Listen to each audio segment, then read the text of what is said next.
Hey, Queen. Hey, girlfriend. Hey, beautiful. Hey, sis. It's almost that time again for Women of Hope Week. I would like to invite you to come hang out with us virtually on March the 8th through the 14th. We've got some exciting plans for you the entire week. We want to see you there. You definitely don't want to miss it.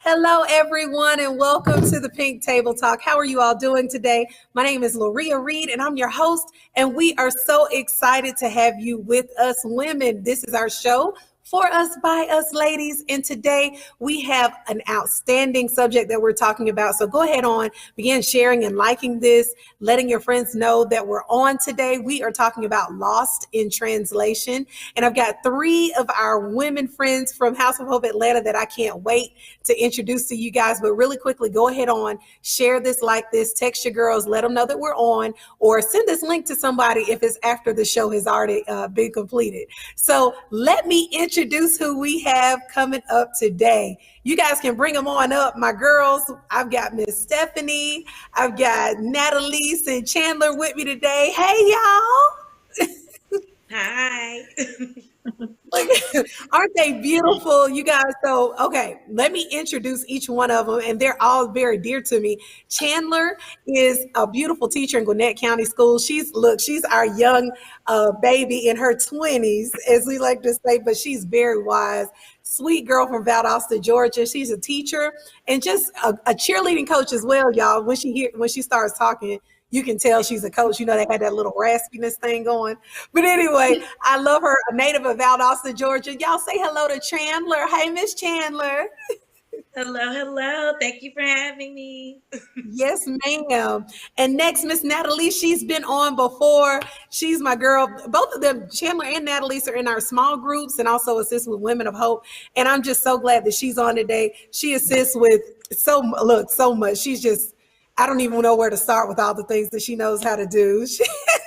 She's an attorney, great person, wonderful woman. You all please welcome Natalise. Look, she's from Savannah too, y'all, with all the good seafood. Hey, Natalise. Hello. So glad to be here. Yes. And you guys, we have my pew partner. Well, she's my pew behind me partner. But Miss Stephanie, she is always elegant, always so graceful, nice. She's the person that you want to be. I mean, at any age. I just love her spirit, her personality. She and her husband are just great people. Her son, grandchildren, daughter-in-law, all of that. Just a wonderful person. I can't wait for her to get to talking and we all just have our good girl chat. Would you all welcome Miss Stephanie Akins? Look at how pretty she is, y'all. Hey, Miss Stephanie. Thank you. Hello. It's great to be here. Yes, and I'm glad to have you guys. So, okay, we're talking about being lost in translation and how as younger women, seasoned women, in between women, middle-aged women, we kind of don't talk with each other, but we kind of talk at each other.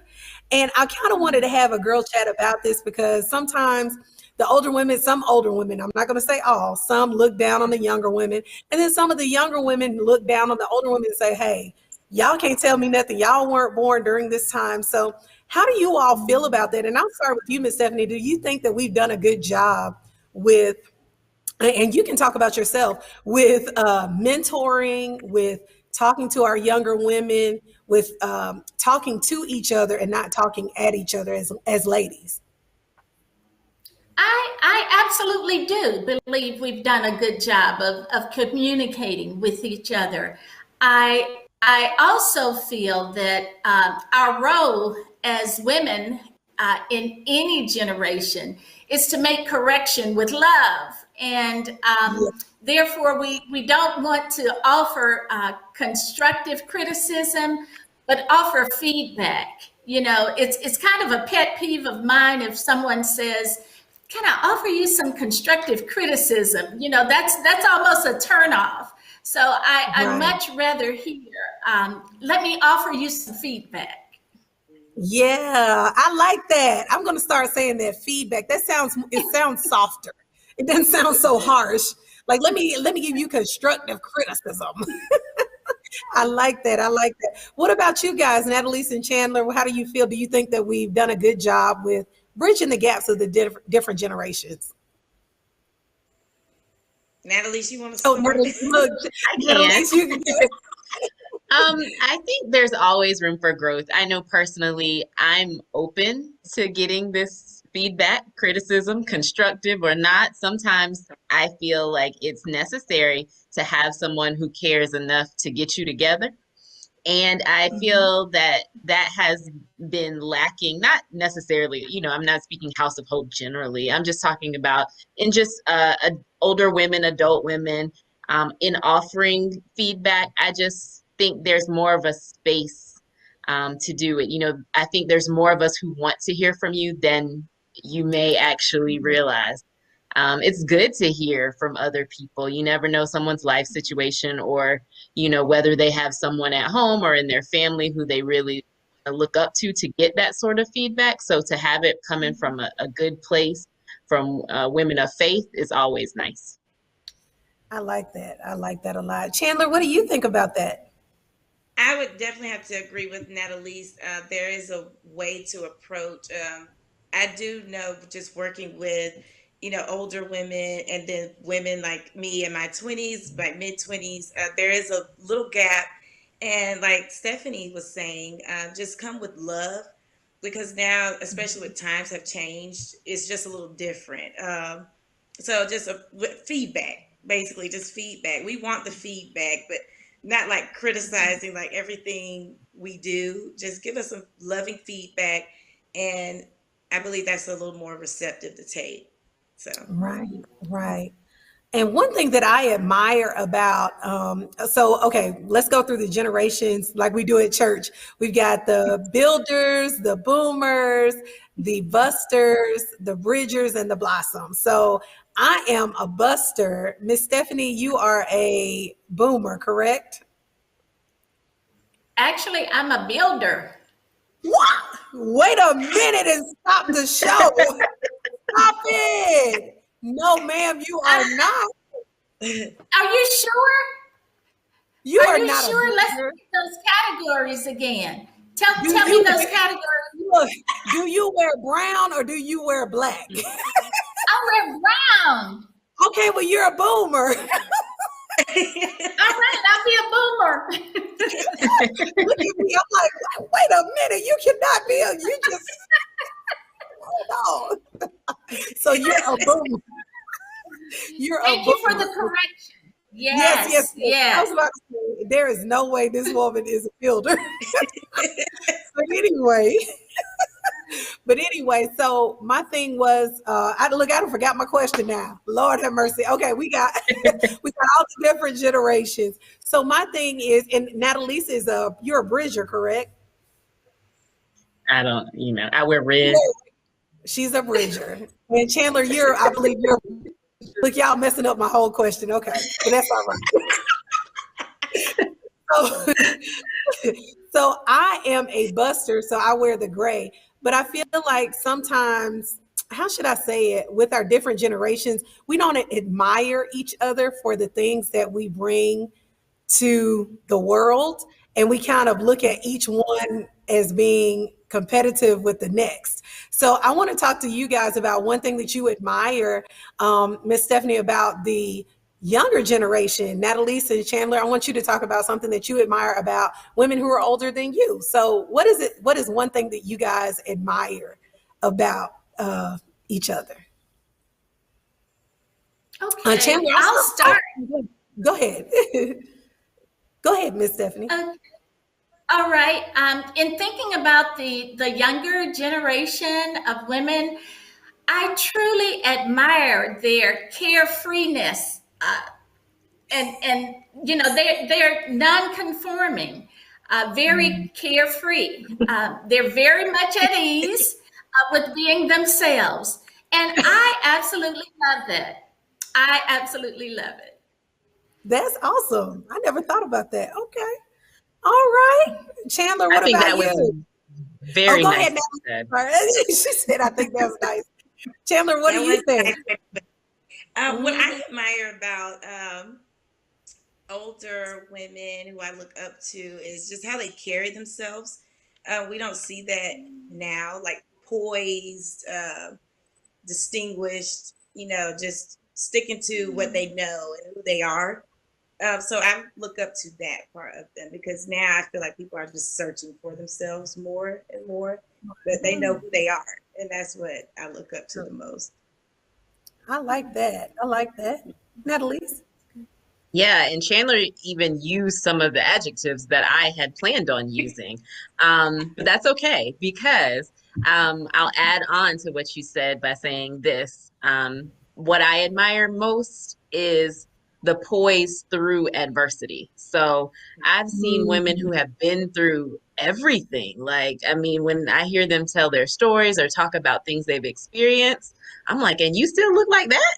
Like, how do you look amazing, hold your head up high, shoulders back, and you've had those kinds of life experiences? So it's something to be said about being able to be poised and graceful, having lived and experienced so many things that, would have beat anybody, any lesser person down. Right, right. I believe you are telling the truth because even the women at our church, I love how our mothers sit in the corner. You can see them and they're just they come into church and they're glammed up. They look good. And when we do church anniversary, we can see how old they are. And I'm shocked every time. Like, I can't believe you're 97 years old and you walking in here looking like this, or 100 years old, 85 years old, looking so good. But I feel like they've been through so much. And sometimes we miss out on that wisdom, which is what we're talking about during Women of Hope Week, Women of Wisdom, that they have because we're so busy with being who we are. And so in talking about that busyness, I want to talk about careers really quickly. And Miss Stephanie, I know when you started work compared to now, I'm sure things were different. I know you're retired of 26 years. So do you believe that women can have it all? Can you have the house, the car, the husband, the career? Because sometimes we hear from women, I'm gonna put my relationships on hold and I'm gonna beast it out and get the bag and make the money. Do you believe that you can do it all? Or, what is your take on that? Well, yes, absolutely. I believe that women can have it all and have it all at the same time. I suggest you stress for harmony and not balance. So often I hear women say, things are out of balance. I need to get things in perspective. And yes, we do. Yes, we do. But I think we should strive for harmony and not balance. I think when you're at work, you give work 100%. When you're with family or hubby, you give hubby 100%. I look at it this way. I think we should put on blinders so that we can just be present in the moment. Oftentimes I hear women say also, I'm going to hold off on that until I can give it 100% of my time. We don't give 100% of our time to anything. Again, it's just being present in the moment and being focused on wherever you are with family. Give family 100% of the time when you're with them. I love that. And I think that it leads to a lot of our anxiety issues in this generation because we're never present where we are. We're like somewhere else mentally all the time. We're at the next thing. Our minds are always going. That's why we stay on our phones. That's why our attention span is like this big. So I love that. I love that. What about you guys, Natalie? Well, I am kind of on the fence with this question, and that's only because I have plenty of friends who have, amazing careers and families. but there is a distinct difference in their life and my life. So I am single and I have no children. I sleep 8 or 9 hours a day easily. I don't miss sleep. My friends look at me like I have three heads when I say that, because sometimes when you have the work and the husband and the toddlers, you are losing out on something. I'm not saying you can't have it all, but you're gonna miss some sleep. Right now, if I wanted to, I could pick up and go to any country that's accepting Americans right now. I don't know. I could just get on an airplane and go, right? I just need to shoot a text to my emergency contact and I'm good to go. I can just move differently than someone who has other things happening. So I feel like life, when you're having all of those things, is really about compromise. There's certain things that you can do at certain times, and there's certain things that you can't do at other times. And you just have to appreciate the season that you're in, because as I look at all my mommy friends, I appreciate this season of singleness, because the toddler season where most of my friends are is a rough season. And Yeah. I think a lot of times we spend a lot of time admiring or hoping or heaven forbid coveting everything else, but we got to look at this season and look at what is here and what is there, because there's things to appreciate it both. That's true. Yes. What about you, Chandler? The crazy thing is, I resonate with both sides. So, what I have been doing during this pandemic, especially when quarantine first hit, definitely balancing. But then I've realized, like you were saying, Miss Stephanie, finding harmony in what you're doing. Just because you want to do something doesn't mean you have to put your all into it right now. Just wait. And definitely what you were saying, Natalie, is enjoying the season that I am in right now. I'm also single and no children.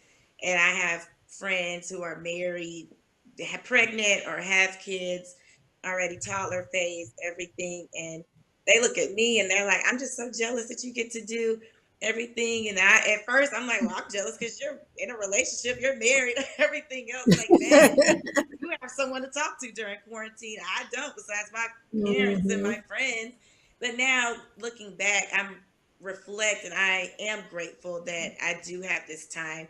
I've learned so much about myself and just different things that I want to do that I can get done. So I'm finding the harmony. I think I found it actually. So just enjoying where I am and just going for everything's going to happen when it's supposed to happen. So that's Wow. Wow. I love that. I love that. And I read something that T.D. Jakes said, and he said with his career, he said, you can have it all, just not at the same time. And I think that's kind of what Miss Stephanie said about when you're with your husband, you're with your husband. When you do work, you do work. So it's kind of like a balance and a trade-off in a sense. So, you can't have husband and at the same time and everything just flow cohesively, but it's good to do one thing at a time and make sure that you put all your energy in. That was one of the things that I'll never forget. He said that. He was like, you can have it all, just not all at the same time, because something's going to go lacking at some point. But going on to who has been a woman in your life that really assisted you in becoming who you are today? That's what I really wanted to ask for each of you. Who's been a woman, and I'll start with you, Chandler, a woman who's really mentored or assisted you in becoming who you are? It's so cliche, but I would definitely have to say my mother. I do have an older mom, and that's weird growing up at first, because you're like, oh, my friends get to do everything, and I have to be at home by a certain time. But looking back now, I am so grateful, because I'm like, thank you for that. Because now I can look back and I just enjoy where I am. But she was very influential. She told me I could do anything that I put my mind to. She's constantly motivating me to accomplish my goals. She's my biggest cheerleader, and I'm just thankful for her wisdom and guidance. Yeah. Yeah. And the best piece of advice that she's given you, I forgot to ask that. Anything that she's given you that you I know you said that you can do anything. Is that the best thing? Well, and just be myself, which, as hard to do when you first hear that, and you're like, oh, and then you see different for people doing things, and you want to portray that too. But just be yourself. You are your own unique being, and there's no one else like you. So I've learned to embrace that and just be myself. And being myself has taken me a long way. So Yeah, I think that's most the biggest definitely. so. Very good. Yes. Yeah. Natalie, what about you? The most influential woman, and a piece of advice that she gave you. Yeah, for similar reasons, mine is my mother as well. She told me probably in second or third grade, probably before then, but that's when I can first recall it, to always give everything my 100% and do my very, very best work. Now, she was a teacher, a Sunday school teacher, a classroom teacher. And so I just always used to brush that off as the teacher in her. And so I'd be up late at night doing projects, and, my lines wouldn't be straight, or I'd use messy handwriting. And she would be like, we don't do that. We turn in our best work. And that little life lesson, went with me, to what I consider it really mattering, college, law school, jobs, where now when other people are willing to turn in junk, I'm like, I'm not signing my name on, good work, my best work. And I only found out much later in life that the Bible says, do everything as unto the Lord, that we should do everything as unto the Lord. And why wouldn't we do our best work in all things? I even have heard, I think her name's Joyce Meyer, say, that's why I push the grocery cart back at the grocery store and don't leave it like just, rolling around the parking lot, because that's not being excellent. Do everything as unto the Lord, even little things like pushing the grocery cart back. So she said that, and that stuck with me. So in my life, I just always aim to do my very best and be excellent in all ways that I can. Yeah. Miss Stephanie, what about you? Well, Loria, I'm going to jump on the same wagon as these two young ladies. My mom, of course, I'm going to respond that way as well. The best advice I received from my mother was really unspoken. I believe it was Les Brown that said, what you do speaks so loudly, I can't hear what you say. And I saw how my mother loved and cared for and made sacrifices for our family. And what I learned from her was just to always value family, no matter what.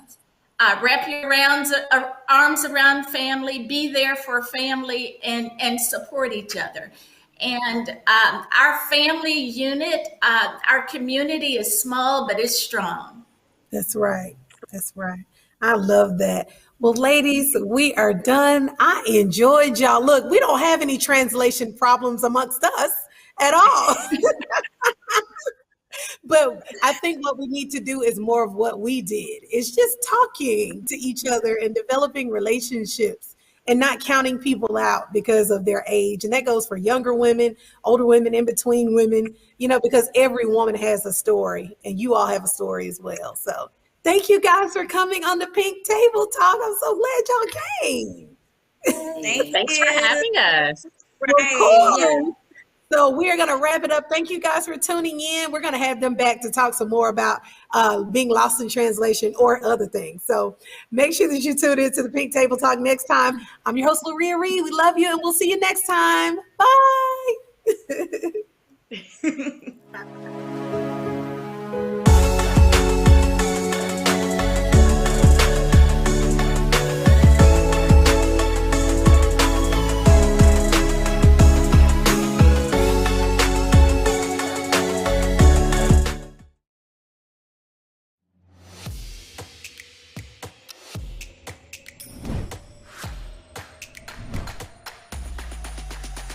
Hey, Queen. Hey, girlfriend. Hey, beautiful. Hey, sis. It's almost that time again. For Women of Hope Week. I would like to invite you to come hang out with us virtually on March the 8th through the 14th We've got some exciting plans for you the entire week.